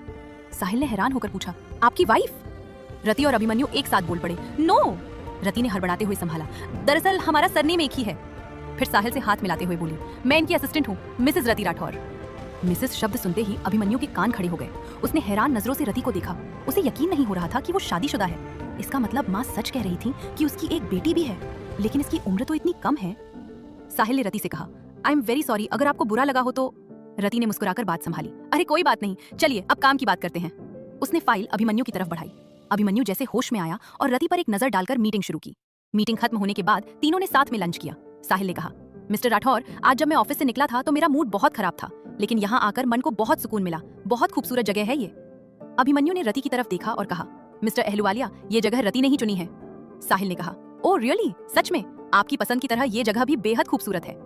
साहिल का रति की इतनी तारीफ करना उसे बिल्कुल पसंद नहीं आ रहा था। मिस्टर अहलूवालिया ने कहा, वैसे आपके पति क्या करते हैं रति जी? रति ने बात बदलते हुए कहा, सर आपने ये डिश तो ट्राई ही नहीं की, प्लीज लीजिए ना। अभिमन्यु समझ गया कि वो सवाल को टाल रही है। साहिल भी समझदार था, इसलिए उसने मौके की नजाकत देखकर दोबारा पूछना ठीक नहीं समझा। वो एक जिंदा दिल इंसान था जिसे अपने आसपास खूबसूरत चीजें पसंद थीं। लंच के बाद दोनों ने कॉन्ट्रैक्ट साइन किया और साहिल वहां से चला गया। वापसी में कार जब ऑफिस की तरफ मुड़ी, लेकिन अभिमन्यु का दिमाग बस उस मिसेज शब्द पर अटका हुआ था। वो पूछना चाहता था कि उसका पति कौन है, कहाँ है, लेकिन ऐसा पूछना उसका निजी मामला होता। उसने सामने के शीशे में फिर देखा। उसकी नजरें रति की गहरी भूरी आंखों से टकराईं। न जाने क्यों ये आंखें उसे बहुत जानी पहचानी लग रही थीं। बाहर से शांत दिखने वाले अभिमन्यु के अंदर सवालों का शोर मचा हुआ था। अभिमन्यु की नजर रति से हट नहीं रही थी। उस दिन जब उसने अनजाने में रति को अपनी बाहों में थामा था तो एक अजीब सा एहसास हुआ था। वो चेहरा दिनों तक उसके दिल से नहीं निकला था और आज वो उसके सामने थी। ऑफिस पहुंचते ही डिजाइनिंग टीम के साथ मीटिंग थी। इस टीम में 10 लोग थे, 4 लड़कियां और 6 लड़के। रति का अभी तक किसी से इंट्रोडक्शन नहीं हुआ था। मीटिंग रूम में सभी अपनी जगह बैठ चुके थे। अभिमन्यु भी आ गया था, लेकिन मीटिंग शुरू नहीं हो रही थी। सभी हैरान थे कि किसका इंतजार हो रहा है, क्योंकि अभिमन्यु की नजरें बार बार दरवाजे पर जा रही थीं। तभी रति हाथ में फाइलें लिए तेज कदमों से अंदर आई और सबके बीच बैठ गई। अभिमन्यु ने सबकी तरफ देखते हुए कहा, ये है मेरी असिस्टेंट रति। उसने जानबूझकर राठौर नहीं बोला ताकि सरनेम को लेकर दोबारा कोई ड्रामा ना हो। अभिमन्यु ने कहा, चलिए अब काम शुरू करते हैं। विंटर कलेक्शन लॉन्च होने में सिर्फ 1 महीना बचा था और काम बहुत ज्यादा था। कुछ डिजाइन फाइनल हो चुके थे, लेकिन अब मिडिल क्लास को ध्यान में रखकर नए डिजाइन तैयार करने थे। बातचीत के दौरान अभिमन्यु ने गौर किया कि मीटिंग में बैठे लड़कों का ध्यान काम से ज्यादा रति पर था। वहीं रति चुपचाप सर झुकाए अपने बालों की लटों से खेल रही थी। ये देखकर अभिमन्यु को अचानक तेज गुस्सा आ गया। उसकी टीम ने आज तक कभी ऐसी लापरवाही नहीं की थी, लेकिन आज एक लड़की को देखकर सबका ध्यान भटक रहा था। वो गुस्से में बोला, रति आपका ध्यान कहाँ है? रति घबराकर बोली, सर आपकी बात पर ही है। लेकिन आप तो सर नीचे किए न जाने किन ख्यालों में खोई थी, बताइए अभी तक मैंने क्या कहा? रति घबराकर अपनी जगह पर खड़ी हो गई। सर वो यहाँ से नहीं, प्रोजेक्टर के पास जाकर एक एक चीज बारीकी से समझाइए जो मैंने अभी तक कही है, अभिमन्यु ने रूखे स्वर में कहा। अभिमन्यु को रति के साथ इस तरह व्यवहार करते देख टीम के बाकी लोगों को भी बहुत बुरा लगा। रति शांत रहकर प्रोजेक्टर के पास गई। उसने एक लंबी सांस ली और मन में कहा, तुम सब कुछ कर सकती हो अधीरा। इसके बाद उसने एक एक डिजाइन को इतनी बारीकी और तसल्ली से समझाया कि सब दंग रह गए। उसका कॉन्फिडेंस और बात करने का तरीका शानदार था। यहाँ तक कि जो बातें अभिमन्यु ने नहीं बताई थीं, रति ने उन्हें भी जोड़कर सब कुछ बहुत अच्छे से क्लियर कर दिया। जैसे ही प्रोजेक्टर बंद हुआ, टीम की एक लड़की सोनिया ने खड़े होकर तालियां बजाईं। वाह सुपर्ब रति, बहुत अच्छा समझाया तुमने। बाकी सब भी उसकी तारीफ करने लगे, सिवाय अभिमन्यु के। अभिमन्यु उठते हुए रूखेपन से बोला, मीटिंग इज ओवर। वो सीधे अपने कैबिन में चला गया। गुस्से में उसने अपनी टाई ढीली की और ब्लेजर उतारकर कुर्सी पर फेंक दिया। उसे एक अजीब सी घुटन हो रही थी। वो समझ रहा था कि वो बेवजह अपना गुस्सा रति पर निकाल रहा है, लेकिन वो खुद को रोक नहीं पा रहा था। आखिर क्यों उसका शादीशुदा होना उसे इतना चुभ रहा था? उधर मीटिंग रूम में सोनिया ने रति से कहा, रति सर ऐसे ही गुस्सैल हैं, कब किस बात पर भड़क जाए पता नहीं चलता, लेकिन आज उन्होंने कुछ ज्यादा ही कर दिया। खैर उन्हें बुरा लगता है अगर कोई उनकी बात ध्यान से ना सुने। रति ने कहा, हाँ मैं धीरे धीरे उन्हें समझ रही हूँ। वो अपने कैबिन में आई और थक कर कुर्सी पर बैठ गई। सुबह से ही आज बहुत भागदौड़ हो गई थी। कांच के पार बैठे अभिमन्यु ने उसे देखा। उसे देखकर उसके दिल को सुकून तो मिला, लेकिन मिसेस शब्द याद आते ही उसका मन फिर कड़वाहट से भर गया। उसने देखते ही देखते रति को फोन मिलाया। रति ने अभी आंखें बंद ही की थीं कि फोन बज उठा। हेलो। वो जानती थी कि ये फोन मिस्टर राठौर का ही होगा। अभिमन्यु ने कहा, कॉफी लेकर कैबिन में आओ। रति तुरंत कॉफी लेकर उसके कैबिन के बाहर पहुंची। दरवाजा खटखटाते हुए बोली, मे आई कम इन सर? अभिमन्यु कुर्सी पर सिर टिकाए आंखें बंद किए बैठा था। उसने कहा, कम इन। रति ने टेबल पर कप रखते हुए कहा, सर कॉफी। जब उसने कुछ देर तक आंखें नहीं खोली तो रति ने पूछा, सर मैं जाऊं? अभिमन्यु ने आंखें खोलते हुए कहा, तुम्हें घर जाने की बड़ी जल्दी रहती है। उसने कॉफी की एक चुस्की ली और रति को गौर से देखते हुए बोला, वैसे तुम्हें देखकर लगता नहीं कि तुम शादीशुदा हो, न मांग में सिंदूर न गले में मंगलसूत्र। रति उसकी बात सुनकर हैरान रह गई। उसे समझ नहीं आया कि बॉस को उसके पर्सनल लाइफ से क्या मतलब है। अभिमन्यु ने आगे पूछा, सुना है तुम्हारी एक बेटी है? रति ने छोटा सा जवाब दिया, जी। उसकी उम्र क्या है? 3.5 साल। पति का नाम? अब रति को सच में गुस्सा आने लगा था। वो जतिन के बारे में बात नहीं करना चाहती थी, क्योंकि वो अतीत का एक ऐसा हिस्सा था जिसे वो भुलाना चाहती थी। रति ने तल्ख होकर कहा, सर आप मेरी निजी जिंदगी में दखल दे रहे हैं। इस तरह के सवालों का ऑफिस के काम से क्या लेना देना? अभिमन्यु भी गुस्से में आ गया। मुझे अपने हर एम्प्लॉय के बारे में जानने का पूरा हक है। कल को कोई गड़बड़ हो जाए तो मैं क्या करूंगा? मैं तो बस नाम पूछ रहा हूँ। पति का नाम तो जानती हो ना? या उसके साथ नहीं रहती? या फिर ऐसा तो नहीं कि वो तुम्हें और तुम्हारी बेटी को छोड़कर भाग गया? रति ने सपने में भी नहीं सोचा था कि अभिमन्यु इतनी गिरी हुई बात कहेगा। उसने गुस्से से कांपते हुए कहा, सर, आप अपनी लिमिट क्रॉस कर रहे हैं। मैं लिमिट क्रॉस कर रहा हूँ? अभिमन्यु ने एक कड़वी हंसी हंसते हुए कहा, तुम जैसी लड़कियों को मैं अच्छे से जानता हूँ, जो अपनी इस खूबसूरती के जाल में सबको रिझाती हैं। पहले मेरी मम्मा, फिर आज साहिल अहलूवालिया और अभी ऑफिस मीटिंग में वो लड़के। तुम्हें क्या लगता है मैं अंधा हूँ? देख नहीं रहा कि तुम किस तरह सबको अपने आगे पीछे घुमा रही हो? रति स्तब्ध रह गई। कोई उसके साफ सुथरे चरित्र पर इस तरह की कीचड़ उछालेगा, ये उसने कभी नहीं सोचा था। अभिमन्यु को जब से पता चला था कि रति शादीशुदा है और उसकी एक बच्ची भी है, वो जैसे सुध बुध खो बैठा था। उसकी छटपटाहट और सारा गुस्सा रति पर निकल गया था। ऊपर से आसपास के लोगों की उठती निगाहें उसे चुभ रही थीं। उसने आज तक किसी लड़की से बदतमीजी नहीं की थी। चरित्र पर सवाल उठाना तो बहुत दूर की बात थी, लेकिन आज गुस्से में उसने अपनी सारी हदें पार कर दी थीं। रति वही लड़की थी जिसकी आवाज सुनकर वो बेचैन हो उठा था। उस दिन पंडाल में जब उसे वही जानी पहचानी आवाज सुनाई दी तो वो उससे मिलने के लिए बेताब हो गया था। उसकी एक झलक पाने के लिए तड़प उठा था। उधर रति ने अभिमन्यु की कड़वी बातों का कोई जवाब नहीं दिया। वो चाहती तो करारा जवाब दे सकती थी, लेकिन उसकी नजर में अभिमन्यु एक बदतमीज और चिड़चिड़ा इंसान था, जो बिना वजह अपना फ्रस्ट्रेशन दूसरों पर निकालता था। उसने तुरंत फैसला कर लिया कि वो अब यहाँ नौकरी नहीं करेगी। दूसरी तरफ ऑफिस से निकलते निकलते अभिमन्यु को भी एहसास हो गया था कि उसने गुस्से में रति को बहुत ज्यादा सुना दिया था। रति की गलती ही क्या थी? कुछ भी तो नहीं। अगर कोई उसे देख रहा था या उसकी खूबसूरती की तारीफ कर रहा था तो उसे जलन क्यों हो रही थी? वैसे भी वो शादीशुदा है और उसकी एक बेटी भी है। फिर क्यों उसकी आंखें और उसकी आवाज उसे बार बार अधीरा की याद दिलाती हैं? अधीरा अब इस दुनिया में नहीं है, लेकिन क्यों रति को देखते ही वो मेरे जहन में लौट आती है? वो नहीं है, इस बात पर मेरा दिल यकीन क्यों नहीं करता? मैं जानता हूँ कि उसके करोड़ों फैंस की तरह मैं भी बस उसकी आवाज का दीवाना था, लेकिन उस एक रात के बाद क्या हो गया है मुझे? क्यों हर पल उसके होने का एहसास होता है? इससे तो अच्छा था कि मैं उससे कभी मिला ही ना होता। मैं भी दूसरों की तरह बस एक आम फैन बनकर रहता। वो मेरी रूह में इस कदर कैसे समा गई कि अब उसके अलावा कोई और अच्छा ही नहीं लगता। शाम के 6 बज चुके थे। अचानक मौसम ने करवट ली और आसमान में काले बादल छा गए। अभिमन्यु अपने कैबिन की खिड़की के पास जाकर खड़ा हो गया। बाहर का नजारा बेहद खूबसूरत था। कैबिन से लगी एक छोटी सी बालकनी थी, वो वहीं चला गया। रिमझिम बारिश शुरू हो चुकी थी और प्रकृति की इस खूबसूरती ने उसके अशांत मन को थोड़ी राहत दी। तभी उसकी नजर सामने सड़क पर पड़ी। बस स्टैंड पर रति खड़ी थी। वो खुद को बारिश से बचाने की नाकाम कोशिश कर रही थी। वहां खड़े बाकी लोग बिना बस का इंतजार किए कैब लेकर जा रहे थे। रति भी कैब कर सकती थी, लेकिन नौकरी छोड़ने का फैसला करने के बाद वो फूंक फूंक कर पैसे खर्च कर रही थी। अभिमन्यु ने मन ही मन सोचा, कैसी लड़की है, इतनी तेज बारिश में बस का इंतजार कर रही है, और इसका पति भी कितना लापरवाह है, कम से कम अपनी पत्नी को लेने तो आ सकता था। रति के पति का ख्याल आते ही उसका मन खट्टा हो गया। कुछ देर बाद उसने रति को बस में चढ़ते देखा। जब सारा स्टाफ चला गया तो अभिमन्यु भी भारी मन से घर के लिए निकल पड़ा। घर पहुंचकर रति अपनी बेटी मिष्टी को क्रैच से लेकर आई। वो पूरी तरह भीग चुकी थी, इसलिए उसने सबसे पहले शावर लिया। सुबह से दौड़ भाग के कारण वो बहुत थकी हुई थी, इसलिए उसने शाम के नाश्ते की जगह सीधे रात का खाना ही बना लिया। लेकिन जैसे ही उसने मिष्टी का मुस्कुराता हुआ चेहरा देखा, उसकी सारी थकान पल भर में गायब हो गई। मिष्टी ही तो वो वजह थी जिसके लिए वो जी रही थी और जिसके दम पर उसे ये दुनिया खूबसूरत लगती थी। मिष्टी दिन भर क्रैच में बच्चों के साथ खेलने के बाद थक कर जल्दी सो गई, लेकिन रति की आंखों में नींद कहाँ थी। सुबह ऑफिस में जो कुछ भी हुआ था वो सब उसके दिमाग में घूम रहा था, लेकिन उसने खुद को समझाया कि उसे रुकना नहीं है, आगे बढ़ना ही होगा। रात गहरा चुकी थी, बारिश थम गई थी और ठंडी हवाएं चल रही थीं। रति का दिल बहुत नाजुक था, जो दुनिया के सामने तो खुद को मजबूत दिखाता था, लेकिन अकेले में कभी कभी सिसक पड़ता था। वहीं अभिमन्यु अपने कमरे से लगी बालकनी में बेचैनी से टहल रहा था। जब से उसे पता चला था कि रति इसी सोसाइटी में रहती है, वो बस एक बार उसे देखना चाहता था। आज ऑफिस में जो कुछ हुआ उसे लेकर वो गिल्ट से भरा हुआ था। तभी रति की दर्द भरी आवाज हवा में तैरती हुई अभिमन्यु के कानों तक पहुंची। वही जानी पहचानी सुरीली आवाज सुनकर अभिमन्यु खुद पर और गुस्सा आने लगा। वही जानी पहचानी सुरीली आवाज सुनकर अभिमन्यु खुद पर और गुस्सा आया कि उसने ऐसी साफ दिल लड़की को इतना भला बुरा कह दिया। अभिमन्यु ने डिनर के नाम पर अपनी प्लेट में सिर्फ एक रोटी ली थी। उर्मिला जी उसकी प्लेट देखकर चिंतित हो गईं। क्या हुआ अभी, सिर्फ एक रोटी? भूख नहीं है या तबीयत ठीक नहीं है? अभिमन्यु ने फीकी आवाज में कहा, नहीं माँ, बस भूख नहीं है। वह खुद उर्मिला जी से रति के बारे में पूछना चाहता था, पर समझ नहीं पा रहा था कि बात कैसे शुरू करे। तभी उर्मिला जी ने खुद ही पूछ लिया, बेटा वो लड़की रति, तुमने उसे जॉब पर रख लिया ना?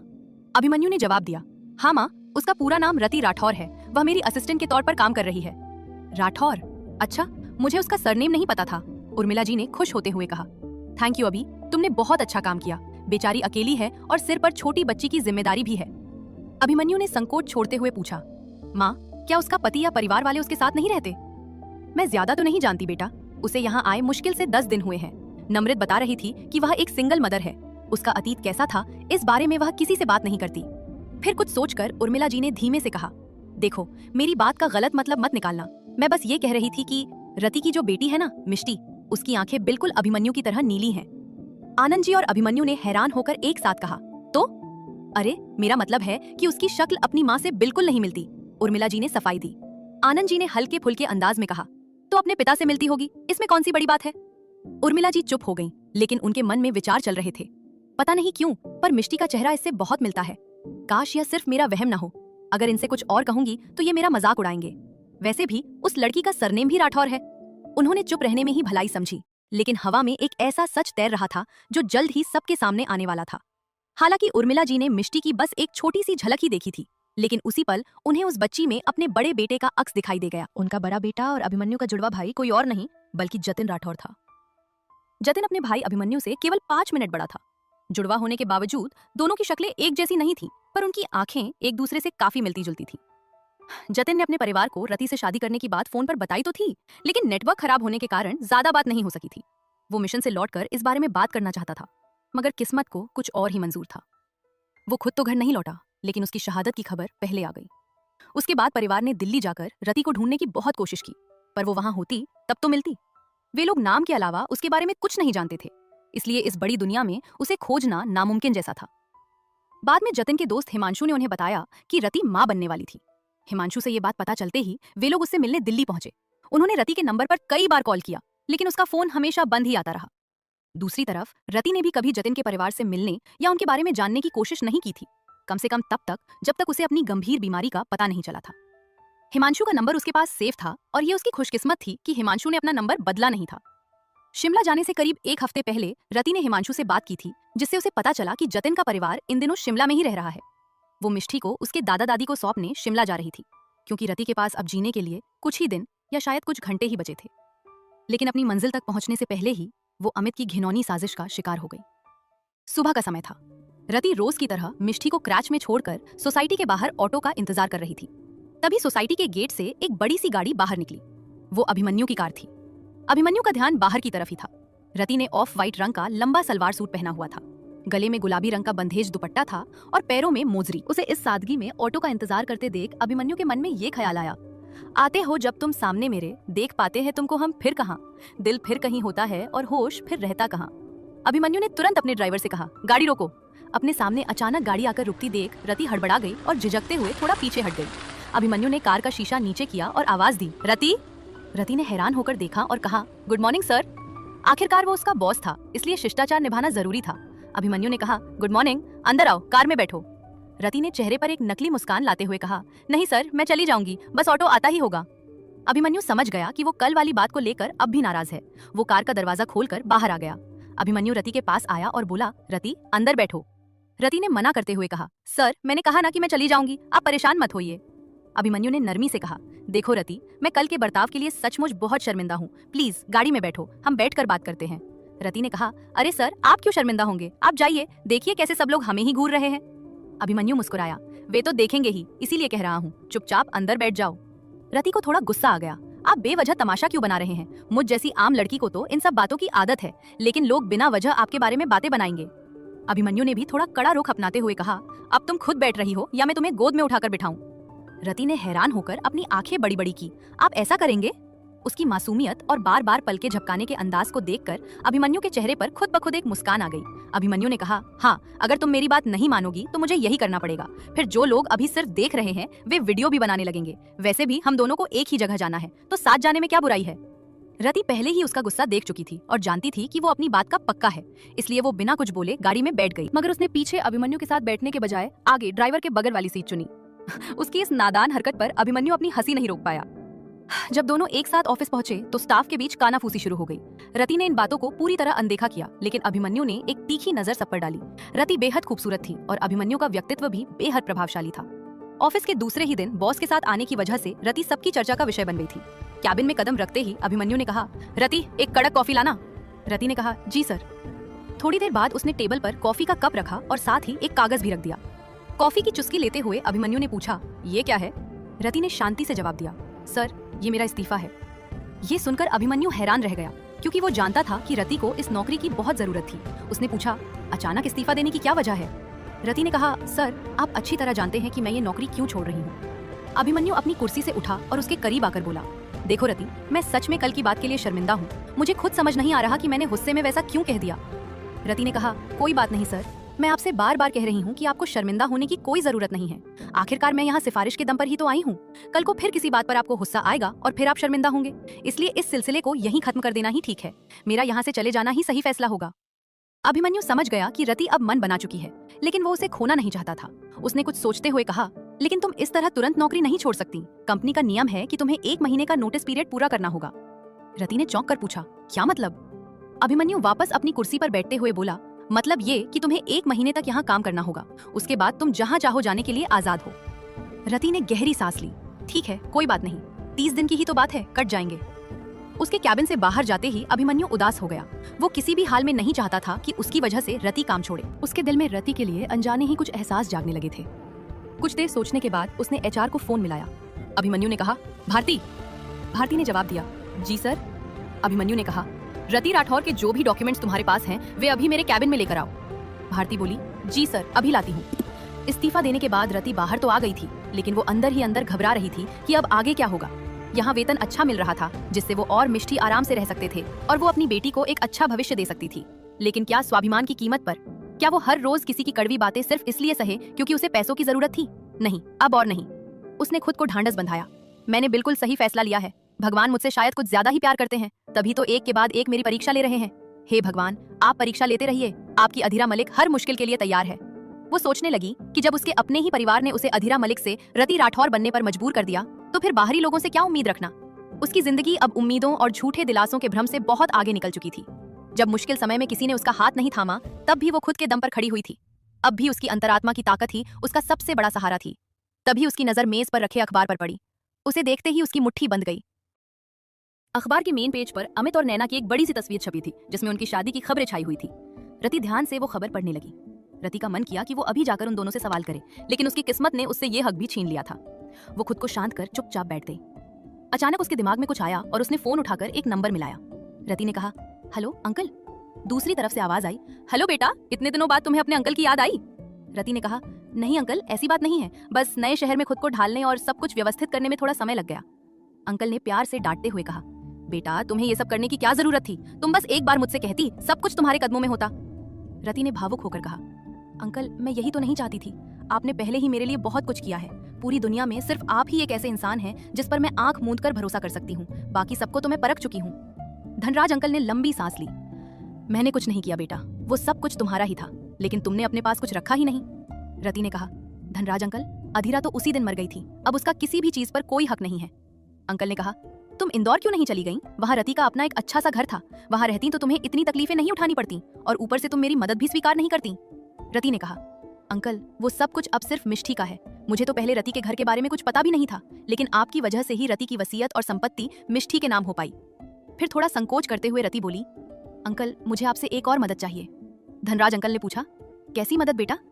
रति ने कहा, अंकल रति के सास ससुर शायद शिमला में रहते हैं। उस हादसे के वक्त रति मेरे साथ वहीं जा रही थी। अंकल ने कहा, हाँ तुमने मुझे इस बारे में बताया था।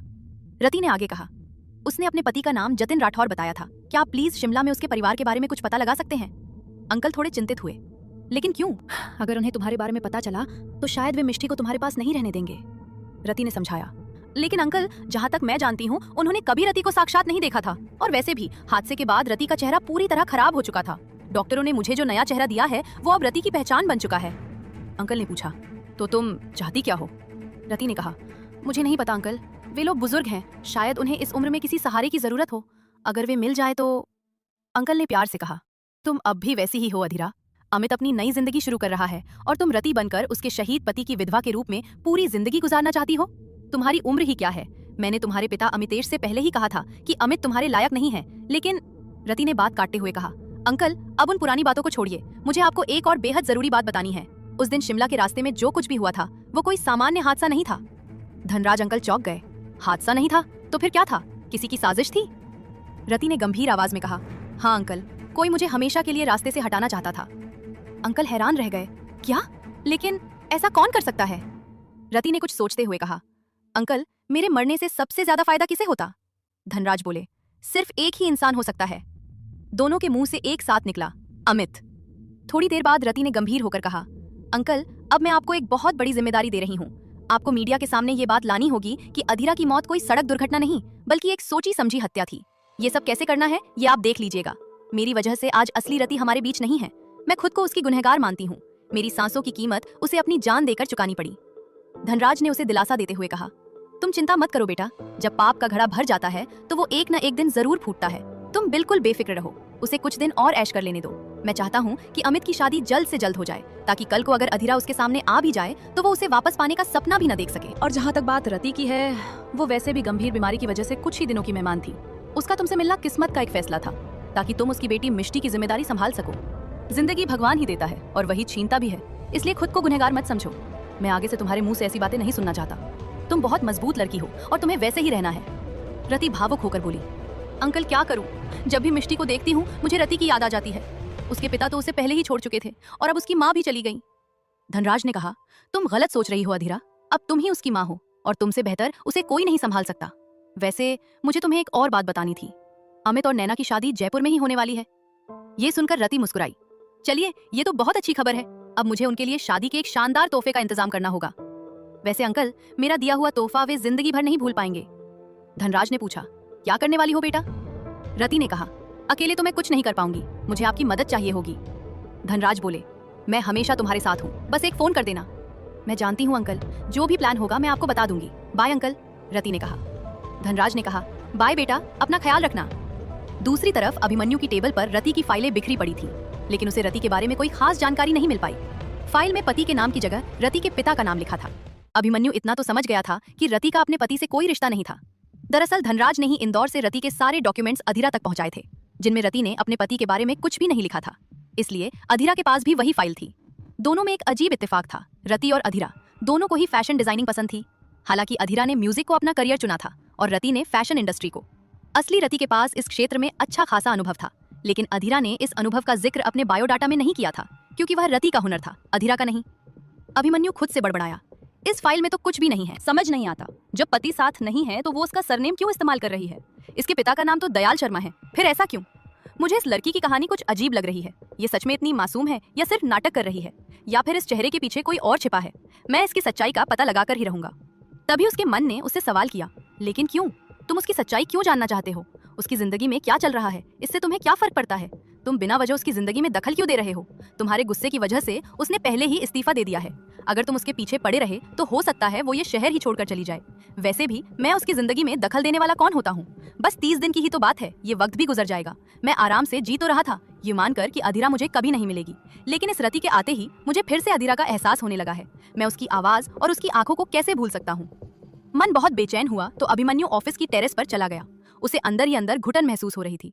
उसने अपनी टाई ढीली की, जैसे सांस लेने में तकलीफ हो रही हो। तभी उसका फोन बजा। स्क्रीन पर आयशा का नाम था। अभिमन्यु ने फोन उठाया। हेलो, आयशा ने पूछा। मैंने तुम्हें ये बताने के लिए फोन किया था कि रेहान ऑफिस आया हुआ है और तुमसे मिलना चाहता है। मुझे ऑफिस पहुंचने में थोड़ा वक्त लगेगा। अभिमन्यु ने पूछा, तुम अब तक ऑफिस नहीं पहुंची? आयशा ने कार चलाते हुए कहा, हाँ, आज थोड़ी देर हो गई। अभिमन्यु ने फोन काट दिया। आयशा ने बड़बड़ाते हुए फोन देखा। इसे अब क्या हुआ? आयशा तुरंत रति को फोन मिलाया। रति, गेस्ट रूम में मिस्टर रेहान शेरगिल बैठे हैं, प्लीज तुम उन्हें अभिमन्यु के कैबिन में ले जाओ और वहीं इंतजार करने के लिए कहो। और हाँ, उनसे चाय या कॉफी के लिए जरूर पूछ लेना, वो हमारे दोस्त भी हैं और पुराने क्लाइंट भी। रति ने जवाब दिया, ठीक है मैम, आप चिंता मत कीजिए। रति को रेहान शेरगिल नाम कुछ जाना पहचाना लगा, लेकिन उसने ज्यादा ध्यान नहीं दिया। अधीरा के रूप में वह बॉलीवुड फिल्मों के लिए गाती थी। लाइव कॉन्सर्ट हो या कोई शो, वह सिर्फ अपने काम से काम रखती थी। उसे ज्यादा लोगों से मिलना जुलना पसंद नहीं था और ना ही उसके पेशे के लिए ये सही था। वो एक मशहूर सिंगर थी और जानती थी कि किसी से ज्यादा मेलजोल बढ़ाने पर अफवाहें उड़ने में देर नहीं लगती, इसलिए वो पार्टियों से दूर ही रहती थी। रति गेस्ट रूम की तरफ गई, जहाँ एक 27 साल का लड़का अखबार पढ़ रहा था। उसका चेहरा अखबार से ढका हुआ था। रति ने कहा, मिस्टर शेरगिल। रेहान ने चेहरे से अखबार हटाया और उसकी तरफ देखते हुए कहा, यस। रति हैरान होकर उसे देखने लगी। वो इस चेहरे को भला कैसे भूल सकती थी? रेहान ने खुद को इस तरह घूरते हुए देखकर मजाकिया लहजे में कहा, हे यार, तुम तो नजर ही लगा दोगी। माना कि मैं हैंडसम हूँ, लेकिन इस तरह कौन घूरता है? रति ने मन ही मन सोचा, ये कभी नहीं सुधर सकता। फिर उसने बात संभालते हुए कहा, सर प्लीज आप अभिमन्यु सर के कैबिन में चलिए, वो आपका इंतजार कर रहे हैं। रेहान बोला, ओ वो खड़ूस आ गया, वैसे तुम कौन हो? रति ने मन में सोचा, चेहरा बदलते ही मुझे भूल गए। फिर वो जोर से बोली, मैं सर की असिस्टेंट हूँ, रति। बहुत प्यारा नाम है। वैसे तुम्हें किसी ने बताया है कि तुम कितनी खूबसूरत हो? रेहान ने मुस्कुराते हुए पूछा। रति के मुंह से अचानक निकल गया, हाँ, आपने अभी बताया ना। उसके इस बेबाक जवाब को सुनकर रेहान का चेहरा अचानक गंभीर हो गया और वो उसे ध्यान से देखने लगा। रति को तुरंत एहसास हुआ कि उसने क्या कह दिया है। उसे डर लगा कि कहीं रेहान को उस पर शक न हो जाए। रति ने बात बदलते हुए कहा, सर चलिए ना। रेहान बोला, अरे हाँ चलो, देर हुई तो वो बिना बात के मुझे डांटेगा। रति रेहान को लेकर अभिमन्यु के कैबिन में गई, जहाँ वो पहले से बैठा था। रेहान अंदर आते ही बोला, भाई कहाँ रहता है तू? कितने दिन हो गए तेरा ये सड़ा हुआ चेहरा देखे। रेहान की बात सुनकर रति को अंदर ही अंदर बहुत हंसी आ रही थी, लेकिन वो खुद को रोक रही थी। अगर वो हंस देती तो बॉस का अपमान होता। वहीं अभिमन्यु रेहान को गुस्से से घूरने लगा। रति ने पूछा, सर क्या मैं जाऊं? तभी रेहान ने कहा, सुनो, मेरे लिए अदरक वाली चाय है ना? रति ने बात पूरी की। ये सुनकर रेहान और अभिमन्यु दोनों हैरान रह गए। रेहान ने उसकी तरफ देखते हुए पूछा, तुम्हें कैसे पता कि मुझे अदरक वाली चाय पसंद है? दरअसल रेहान को देखते ही रति को पुरानी यादों ने घेर लिया था। वो और रेहान एक बहुत अच्छे दोस्त थे। शायद नैना से भी ज्यादा गहरी उनकी दोस्ती थी। इसलिए आज इतने दिनों बाद रेहान को सामने देखकर रति अपनी भावनाओं में बह गई थी और उसके मुंह से सच निकल गया था। जुबान से निकले शब्द वापस नहीं लिए जा सकते। उसने बोल तो दिया था, लेकिन अब उसे समझ नहीं आ रहा था कि क्या बहाना बनाए। रति ने खुद को संभालते हुए कहा, वो आयशा मैम ने बताया था कि आपको अदरक वाली चाय पसंद है। ओह, आयशा ने बताया था। रेहान ने सिर हिलाया। रति ने अभिमन्यु से पूछा, सर आपके लिए कॉफी? अभिमन्यु ने कहा, वो रति को बहुत ध्यान से देख रहा था। बिना किसी मेकअप के भी वो अपनी सादगी में कितनी खूबसूरत लग रही थी। थोड़ी देर पहले अभिमन्यु के मन में जो बेचैनी थी, रति को देखते ही वो सुकून में बदल गई। रति कैबिन से बाहर चली गई, लेकिन अभिमन्यु की नजरें अब भी दरवाजे पर ही टिकी थीं। रति के जाते ही रेहान उछलकर अभिमन्यु की कुर्सी के पास आ गया। अभिमन्यु उसकी इस हरकत पर बोला, तू कभी नहीं सुधरेगा ना? नहीं, और मुझे सुधरना भी नहीं है। अच्छा ये बता, ये खूबसूरत परी कौन थी? रेहान ने उत्सुकता से पूछा। अभिमन्यु ने अपना सिर पकड़ते हुए कहा, उसने अपना नाम तो बताया ही होगा। हाँ, उसने बताया कि वो तुम्हारी असिस्टेंट है, लेकिन इतनी सुंदर लड़की तुम ढूंढकर कहाँ से लाए? हो गया तेरा नाटक, अब फालतू बकवास बंद कर, अभिमन्यु ने डांटते हुए कहा।